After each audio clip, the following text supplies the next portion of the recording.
ఈ ప్రేతాత్మకి ఎక్కడేం మాట్లాడాలో తెలియదు ఈ ప్రేతాత్మకి. Hi friends, captaincy task band ధరించిన డిమాన్ పవన్ సైలెంట్గా అయితే వెళ్ళి కూర్చుంటాడండి. నిజంగా చెప్తున్నాను, రీతు చౌదరి గారు కంటెంట్ కోసం ఏడుస్తుంటే కంటెంట్ కోసం ఏడుస్తున్నారు ఆవిడ ఏడిసేది 100% ఫేక్. రీతు చౌదరి గారు కెప్టెన్సీ టాస్క్ కంప్లీట్ అయిపోయిన తర్వాత అందరూ బయట అయితే కూర్చుంటారన్నమాట. ఈవిడ గార్డెన్లో అటు ఇటు తిరుగుతూ ఉంటుంది అనమాట. మన మాస్క్ మ్యాన్ హరీష్ గారు వచ్చి అడుగుతారు, అమ్మ ఏమైందమ్మా అంత ఓకే అంటే, అంత ఓకే సార్ మీరు వెళ్ళండి అని చెప్పి ఆయన పంపించేస్తారు. తర్వాత మనకి ఆర్మీ మ్యాన్ పవన్ కళ్యాణ్ వచ్చినప్పుడు నీతో మాట్లాడాలరా రారా అని చెప్పేసి లోపలికి వెళ్ళిపోయి ఎక్కి ఏడిసేయడం, మనోడు చేతులు రుద్దాడు, ఇది రుద్దాడు, అది రుద్దాడు, అగ్గలో ఎక్కి ఏడుతుంది. నాకు 100% ఆవిడ ఏడితే నాకు ఈ సొంత కూడా లేదు. ఆవిడ కంటెంట్ క్రియేటర్ అని చెప్పి అందరికీ తెలుసు. ఓకేనా, మనకి స్టార్టింగ్ దగ్గర నుంచి కూడా మనకి మెయిన్ వీళ్ళకి సపోర్ట్ చేస్తుంది.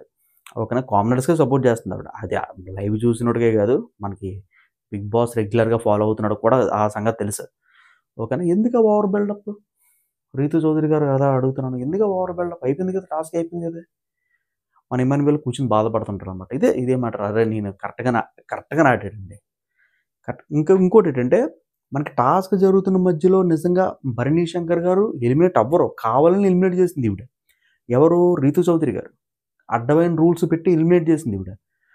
దాని గురించి అడగట్లేదు, ఇమాన్యుయల్ ఎందుకు కెప్టెన్ అవ్వలేదని చెప్పి అడుగుతుంది. ఇప్పుడు భరణి శంకర్ గారు ఉంటే ఖచ్చితంగా భరణి శంకర్ గారు ఉంది కదా, ఎందుకు ఎలిమినేట్ చేసింది దాని గురించి అడుగుతుంటే నీళ్ళు మింగేస్తుంది. నేను రూల్స్ పెట్టిన రూల్స్ ఫాలో అవ్వలేదని చెప్పేసి అంటుంది. అదే లైవ్లో రన్నింగ్ అవుతుంది. టైం కరెక్ట్గా వచ్చేసరికి 12:30 అవుతుందండి. ఈ 12:30కి ఇదే ఇలా రన్నింగ్ అయితే అవుతుంది అనమాట.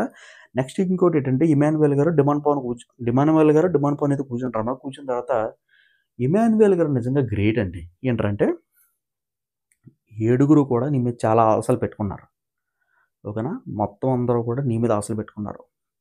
కెప్టెన్సీ నిజంగా చాలా బాగా చేయాలి. ఓకేనా, అందరికీ ఇష్టాసారంగా రూమ్ యాక్సెస్ ఇచ్చడం, చాక్లెట్లు ఇచ్చడం, కూల్ డ్రింక్స్ ఇచ్చడం, అది ఇచ్చడం ఇది ఇచ్చడం చేయకూడదు. ఓకేనా, నీ గేమ్ నువ్వు వాడు, ఎవరి గురించి మాత్రం నువ్వు ఆడొద్దు. ఓకేనా అని చెప్పేసి మంచి మాటలు చెప్పడం నాకైతే టూ గుడ్ అయితే అనిపించింది అనమాట. కానీ రీతు చౌదరి గారి మాట 100% ఫేక్. లవ్ డ్రామాలోని ఫేక్ చేసింది ఈవిడ, ఇక్కడ కూడా ఖచ్చితంగా ఫేక్ చేసింది ఈవిడ.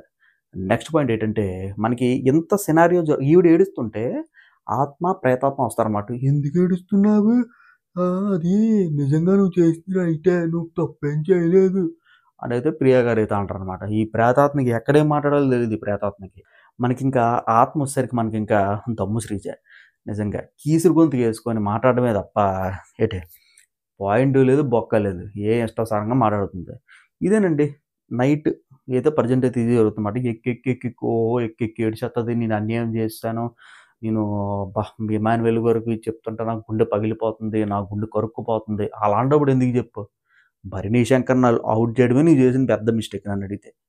నిజంగా అంటే లైవ్ చూసిన వాళ్ళందరికీ తెలుస్తుంది, భరణి శంకర్ గారిని అవుట్ చేయడం పెద్ద మిస్టేక్ అనమాట. ఫ్రెండ్స్, ఇది రోజు వీడియో. మీ తలకాయ అయితే తిన్నాం, ఇది రోజు వీడియో.